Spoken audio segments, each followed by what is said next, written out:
तो चलिए शुरू करते हैं। सिद्धार्थ, बड़ा कमाल का कल अमित शाह ने भाषण दिया।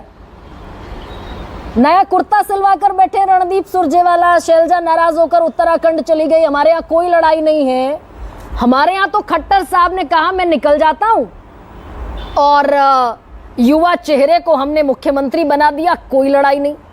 ये राव इंद्रजीत सिंह कह रहे हैं और आप तो जानते होंगे ये भाषा 12 बरस में तो कुरड़ी के भी भाग जाग जा। इतना गया बीता थोड़ी हूं मैं। देखिए गरिमा जी, नाराजगी और चुनाव प्रचार से दूरी, इस बात को अगर समझना हो तो एक ही अंतर है और वो फ़र्क मैं आपको कांग्रेस और भाजपा में बता सकता हूँ। अब आप बराबरी दिखाने के लिए दो नाम हमारे बता देंगे कि उन्होंने भी ऐसा बयान दिया, वो भी शायद मुख्यमंत्री की इच्छा रखते हैं। भारतीय जनता पार्टी का कोई भी नेता एक भी दिन चुनाव प्रचार से दूर नहीं गया है। कुमारी शैलजा जी 26 तारीख को रैली करेंगी, ये बात वो 10 दिन से कह रहे हैं। 10 दिन कहाँ करेंगी? 10 दिन किसी का फोन नहीं उठा रही, 10 दिन किसी से बात नहीं कर रही। रणदीप सुरजेवाला जी को आकर कहना पड़ा मैं अपनी बड़ी बहन के साथ हूं। कुमारी शैलजा जी ने आके कह रही है मैंने भी मुख्यमंत्री की दावेदारी रखी, शायद उसका खामियाजा मुझे भुगतना पड़ा। अब चुनाव 3 महीने का तो है नहीं, चुनाव की तो पोलिंग की डेट आ गई 5 तारीख और कुमारी शैलजा जी आज तक घर बैठी हुई है। 26 को आकर के रैली करेंगी और वो नाराज नहीं है। ऐसा कांग्रेस पार्टी चाहती है कि प्रदेश मान ले तो ये अलग बात है। पर मैं रागिनी जी की एक बात का जरूर जवाब दूंगा। रागिनी जी कह रही थी हम स्वर्ग उतार के लाएंगे हरियाणा में। कैसा स्वर्ग उतार के लाएंगे? जैसा हिमाचल में लाए थे वैसा तो नहीं लाएंगे, क्योंकि हिमाचल में तो तनख्वाह भी नहीं दे पा रहे। जैसा कर्नाटक में लाए वैसा तो नहीं लाएंगे, क्योंकि वहां तो हर चीज का दाम आपने बढ़ा दिया। और क्या हरियाणा के स्वर्ग में आपका दलितों का स्थान है या नहीं है? या कांग्रेस वाले स्वर्ग में दलितों को अपमानित क्या करता जाएगा? पहले अशोक तंवर जी को किया, अब कुमारी शैलजा जी को कर रहे हैं, अपमानित पे अपमानित। और जो इनके राज में होता था वो तो अलग ही कहानी थी। हर 18वें मिनट पर दलित पे अत्याचार। 48% दलित गांव में उनको पानी नहीं लेने दिया जाता था। 32% गांव में उनको अलग पंक्तियों में बिठाया जाता था। जिस पार्टी को 2014 में 7 सीटें दी हरियाणा ने, 2019 में 10 में से 10 दे दी, क्लीन स्वीप। 2014 के इलेक्शन में 47 का पूर्ण बहुमत दे दिया विधानसभा में और 40 का बहुमत देकर 19 में विधानसभा में सरकार बनवा दी। उस पार्टी के पास तरकश में मात्र एक तीर है, कुमारी शैलजा। ये जो अनिल विज और ये राव इंद्रजीत सिंह और ये जो सुनीता दुग्गल, डेप्यूटी सीएम हम बनेंगे, मुख्यमंत्री हम बनेंगे, दावा हम ठोकेंगे। राव इंद्रजीत सिंह क्यों लड़ेंगे भाई दक्षिणी हरियाणा में? क्यों काम करेंगे अहिरवाल बेल्ट में? वो कह रहे हैं कूड़े के भी भाग जाग जाते हैं, हम उससे गए बीते हो गए। तो गरिमा जी आप जाकर के पूछिए ना उनसे, एक भी दिन उन्होंने चुनाव प्रचार छोड़ा क्या? आप अपना कैमरा भेजिए जरा, आप अनिल विज जी के एरिया में भेजिए, आप दक्षिण हरियाणा के अंदर भेजिए, आप सिरसा के अंदर भेजिए। मैं कह रहा हूं भारतीय जनता पार्टी का एक भी कार्यकर्ता एक दिन भी घर नहीं बैठा, एक भी नेता एक दिन भी घर नहीं बैठा। पर आपको अपना कैमरा मोड़ के सबकी तुलना करनी है कुमारी शैलजा से, तो मेरी गलती थोड़ी है। आप करते रहिए तुलना, आप बता दीजिए कि दोनों बराबर हैं। हम तो नहीं मान सकते, हमारे तर्कश में तो बहुत बाण है और हमारे सारे बाण निकल रहे हैं, क्योंकि पूरी भारतीय जनता पार्टी एकजुट होकर के 10 साल के अपने सुशासन के बाद फिर से दम भर रही है कि तीसरी बार प्रचंड बहुमत की, पूर्ण बहुमत की सरकार बनाएंगे। अब बताइए, इसमें आप चाहेंगे कि तुलना हो जाए कि सुरजेवाला जी और शैलजा जी, इनकी नाराजगी, इनका अपमान। अब इन्होंने मैनिफेस्टो में उनको नहीं बुलाया, हमारी क्या गलती? वो उनको अपमानित करने का काम कर रहे हैं। 8 सीटें दी कुल मिलाकर के शैलजा जी को, उसके खिलाफ भी हुड्डा जी ने अपने बागी उतार दिए। अब 72 सीटें दे दी हुड्डा जी को और फिर रागिनी जी कह रही है कि मुख्यमंत्री विधायक चुनेंगे। अरे विधायक ही हुड्डा जी क्या रहे हैं? पहले कह दो कि आप दलित हो भैया, नहीं बनाएंगे आपको बाहर।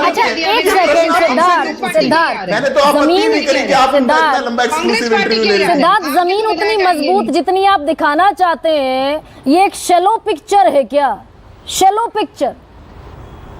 5 आपके सांसद हार गए, क्लीन स्वीप था 10 सांसदों के साथ। देखिए गरिमा जी, मैं जो शायद पिक्चर हरियाणा को दिखा सकता हूं या भारतीय जनता पार्टी जो हरियाणा के सामने अपने प्रमाण को रख सकती है, वो आपको दिख जाएगा। मैं इस बात से पूरा सहमत नहीं हूं और ना ही मैं चाहता हूं कि आप मेरी पिक्चर से सहमत हो। पर एक बात आपको जरूर दिखानी चाहिए, एक डिबेट आप करिएगा। हरियाणा में कांग्रेस पार्टी के 2 प्रत्याशियों ने, असंध से शमशेर सिंह गोगी और एनआईटी से नीरज शर्मा, इन्होंने अपनी सभाओं में कहा है कि जब सत्ता अगर आ गई तो पहले अपना घर भरने का काम करेंगे। वहां पे एनआईटी के प्रत्याशी कहने का काम कर रहे हैं कि अगर हमारी सत्ता आ गई तो भाई 20-20 वोट 50-50 वोट पे एक नौकरी देने का काम करूंगा। हरियाणा की जनता और आज हाईकोर्ट ने जो स्लैप मार दिया, हाईकोर्ट ने जो तमाचा मारा सिद्धार्थ, इनकी लूट एक तमाचा हाईकोर्ट ने भी तो मार दिया, पंजाब हरियाणा हाईकोर्ट ने सिद्धार्थ, तो अपने मत से सुरेंद्र पवार को ईडी ने फर्जी केस में गिरफ्तार किया। देखिए कमाल हो गया गरिमा जी, मैंने 2 प्रत्याशियों की चलते चुनाव में खुला खर्ची पर्ची का कहते हुए बयान दिया, आप उस पर एक शब्द नहीं बोल रही। पता नहीं कौन सा हाईकोर्ट और किसका हाईकोर्ट। 8 प्रत्याशी इनके वो हैं जो मुझे क्यों बोलना है भाई, खर्ची पर्ची कांग्रेस अगर करती है नजर नहीं जा रही, जनता जवाब देगी।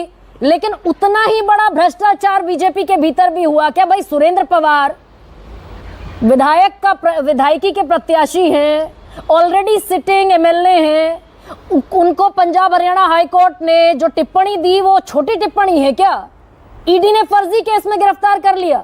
वाह वाह वाह, ना prevention of money laundering act का मामला बनता है, ना अवैध खनन का मामला बनता है।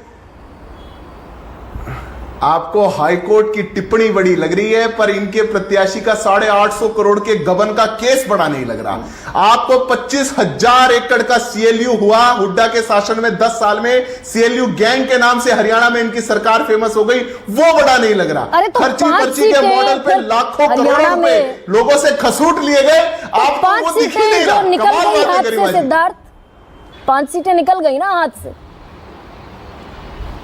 4 चुनाव में लैंडस्लाइड विक्ट्री थी आपकी। हम हरियाणा के अंदर 10 साल तक अच्छी बहुमत की सरकार हमने चलाई। कई बार ऐसा होता है कि जनता के बीच में गए, जनता जनार्दन को अपना फैसला दिलाए, पर जिस 10 साल की एक एंटी इनकम्बेंसी जो दिखनी चाहिए थी, अगर वो नहीं दिख रही आपको और भारतीय जनता पार्टी एक क्लियर मेजॉरिटी की सरकार बनाती हुई दिख रही है, तो उसको प्रो इनकम्बेंसी कहा जाता है। अच्छा, ये प्रो इनकम्बेंसी की सरकार आज आपके सामने खड़ी है 10 साल के शासन के बाद। ठीक है, लोकसभा में परिणाम हमारे को 5 सीट आई, पर ज्यादा विधानसभा में हम जीत करके आए। फर्ज कीजिए आ गए फिर से आप, अनिल विज, राव इंद्रजीत सिंह या नायब सिंह सैनी? गरिमा जी ये तो पता नहीं, शायद आप तक नहीं पहुंची होगी जानकारी। हम चुनाव नायब सिंह सैनी जी के नेतृत्व में चुनाव लड़ रहे हैं। नायब सिंह सैनी जी हरियाणा के मुख्यमंत्री होने वाले हैं। 8 तारीख को जब वो परिणाम आएगा, वो शपथ लेकर के प्रदेश के अंदर अच्छी सरकार चलाने के, सुशासन की सरकार चलाने का काम करेंगे। विनोद जी, तो मैं पता नहीं कैसे दूर करूं। ठीक, विनोद जी।